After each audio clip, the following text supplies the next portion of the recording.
Thank you. I'm really excited to be here and share my thoughts on this topic. But at first, a little bit about my background. I have a new technologies background, more than 10 years. I have worked for big public and private companies like Ericsson Estonia, Omniva. I have worked also in European presidency time for government bodies. And like Kadri already said, recently I worked Estonian Tax and Custom Board and 3 of them related AI projects. And I'm also active in a health field. I like sport and I have also a small startup in this field. But to provide you some practical insight and real-life perspective on this topic, I would love to share with you 2 stories that are very personal stories and related to my experience at Tax and Custom Board. And one that is story of the touch. So we will focus on AI in a tax and public sector. And where it's, it's not just some kind of an idea level, these limitations, but it's a daily reality. So we're going to explore some philosophical and ethical questions, then privacy and data security, and finally, I will provide you some wonderful tips. So, just to be in a one page, AI in a public sector, government sees AI technology as a way to design and offer better smart services to the citizens. It's well developed in healthcare, transportation, education, and also in security field. But actually in a tax field, it's quite a new thing, and I will try to explain you why. So here you can see a structure of complex economic systems, like our economic systems are at the moment. And there are multitude elements you can see in this figure, and lot of relations between them, and there is also invisible part, and the invisible part here is the A. So a good example for invisible element would be the coronavirus before its outbreak. So this has an important consequence. If we don't know that some element exists, we can't take into account them, when we develop the AI models, because usually they are, based our history trained. So that's why we can say that these models are partly modeled via AI. And this might be also the reasons why they are underused, but we still have a very high expectations.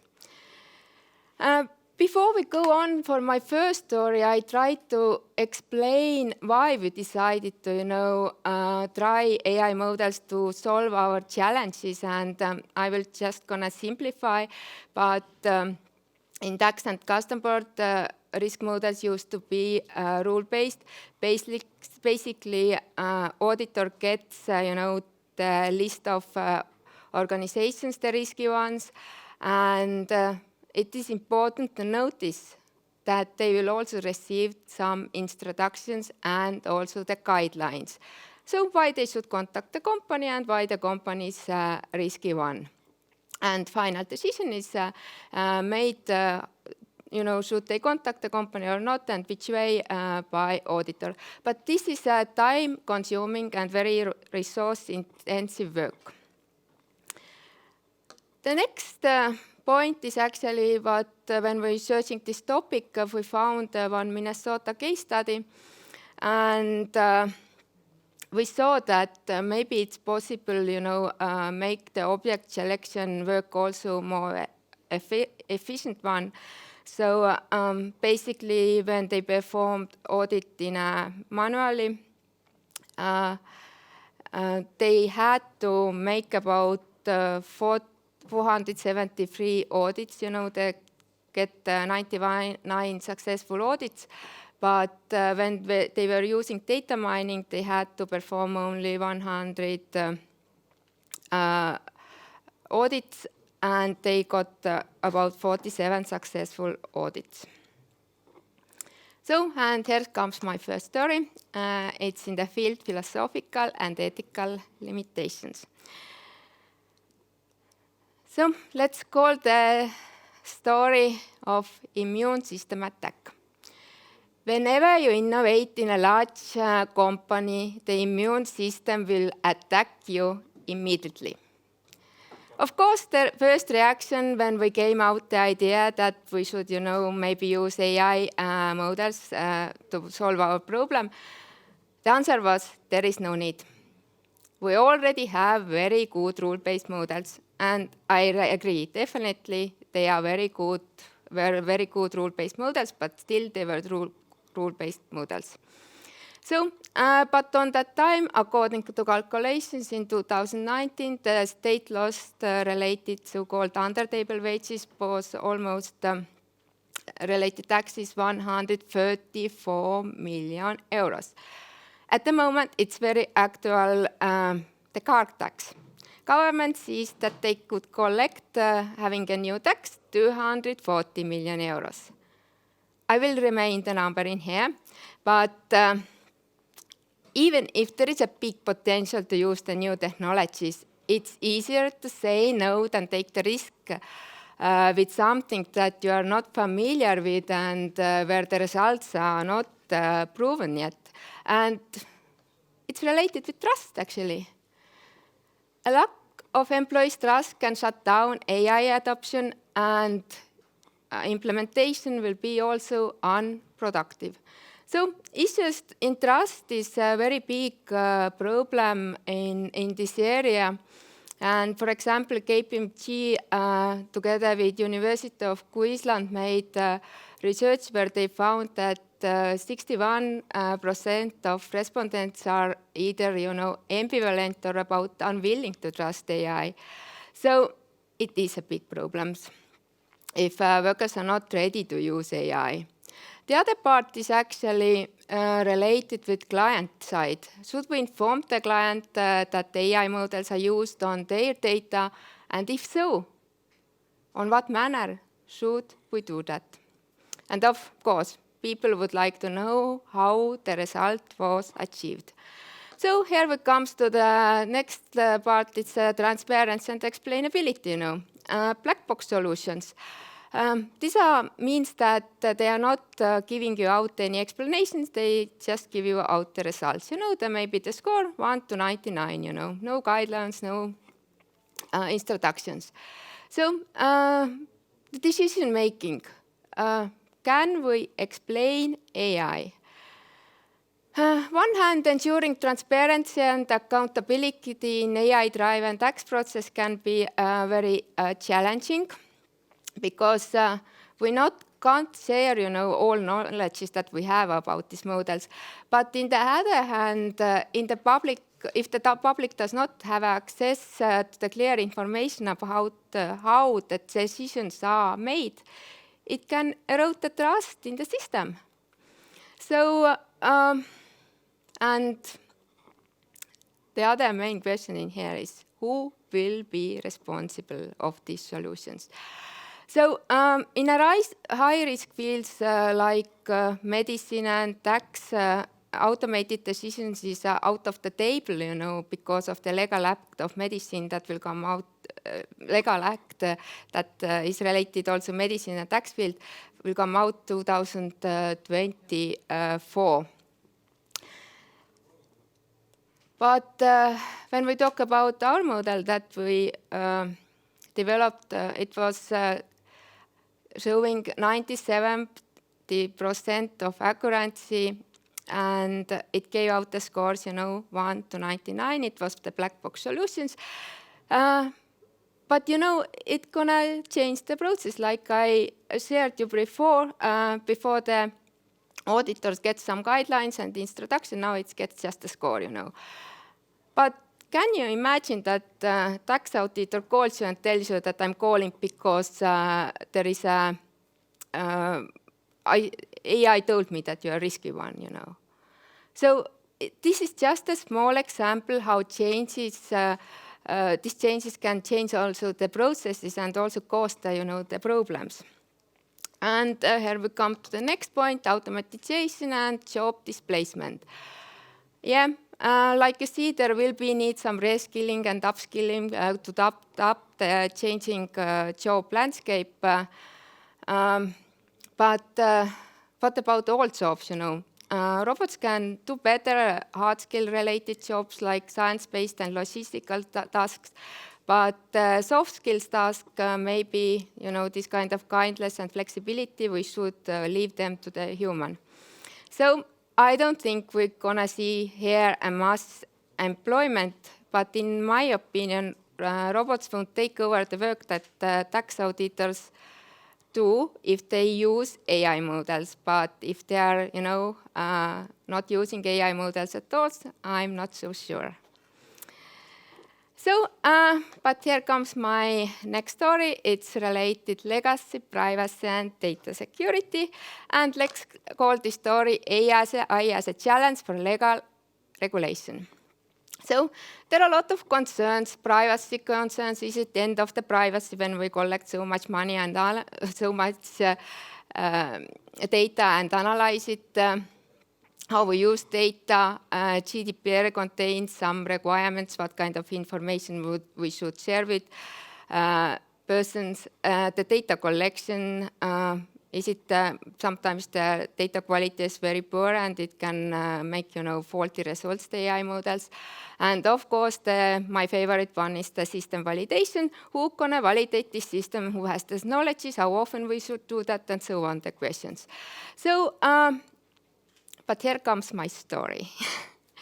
So, on the moment when everybody tried to explain me that there is no need to, develop AI models because we already have everything good in our house, we got to know that by law, the tax data can only be worked with by officials of the Estonian Tax and Customs Boards and national IT administrations. But neither these organizations had enough knowledge, develop AI models, and reasonable will be, turn to the some partnering, and buying the services. But this kind of regulation means that any kind of outsourcing were made very challenging, and actually it still is, But we did. I hired the AI team, and you can imagine what happened on that moment. All the organizations almost explode, But the other thing, I actually had to explain to the partner Mindtatan as well that we can't buy, usual services, but we have to hire the workers. So actually, what I want to say is to find the balance between, here and developing and implementing this kind of regulations for AI in taxation. It's quite a complex task, and at the moment there is going on race, who can quicker regulate AI, but the question is maybe it's too strict and will only slow down also the adoption of AI. And here comes my third story, and it's an AI black box story in touch. So fortunately, it's not my own personal story, but I would like to show you what can go wrong if AI model is not managed properly. So what happened there, that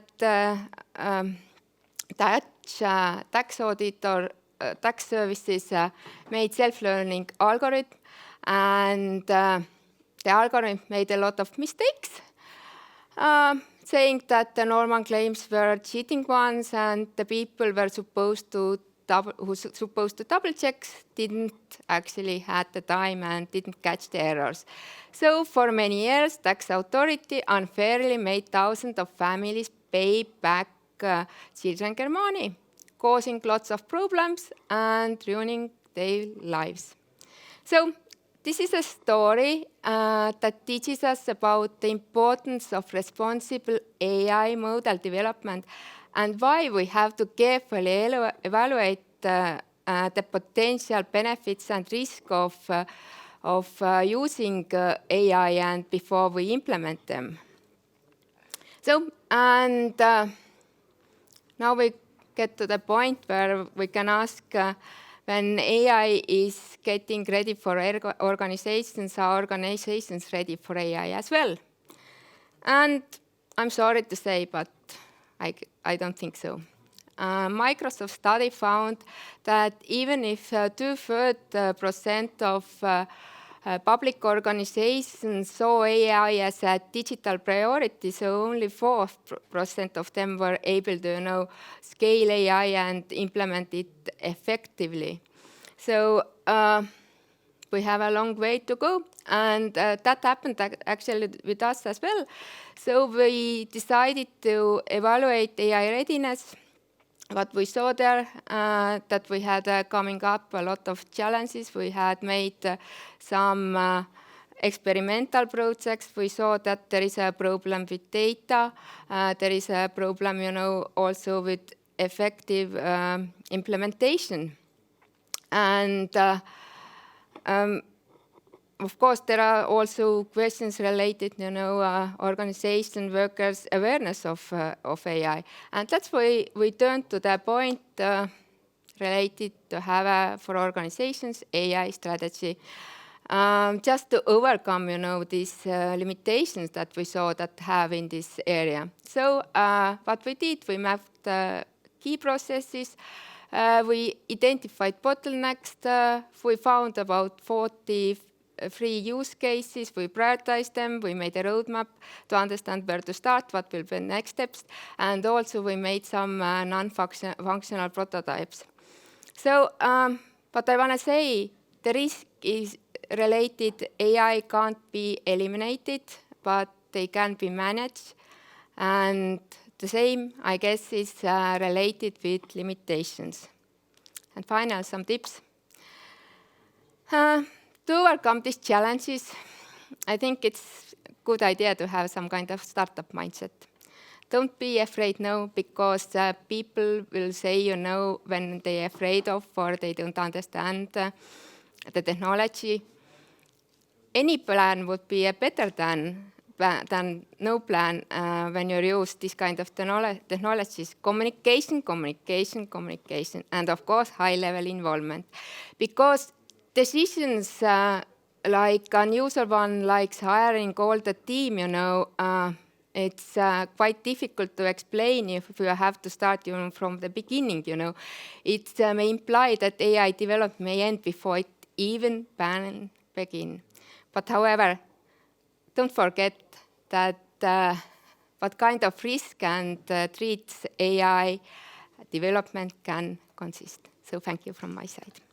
Yes, thank you. So very interesting talk, and we don't have, unfortunately, in the workshop any questions, as it is obvious nobody is identifying themselves with the tax office. I mean, although tax offices are most developed in the digital engines in governments. However, I would like to ask you a question, and do you see, or should we, or do you think that we should start thinking about how to tax robots in the future? Oh, it's a very good question. I think maybe not. And because, it's gonna free up some time, for us, and we can start to being, human again, to have a time to think and to be creative, and that's why, we can do some high-level stuff, and this kind of things we should maybe tax. Very good answer. And ladies and gentlemen, we will meet Pille again in the debate. And now I'm handing over to Christian to introduce our next presenter.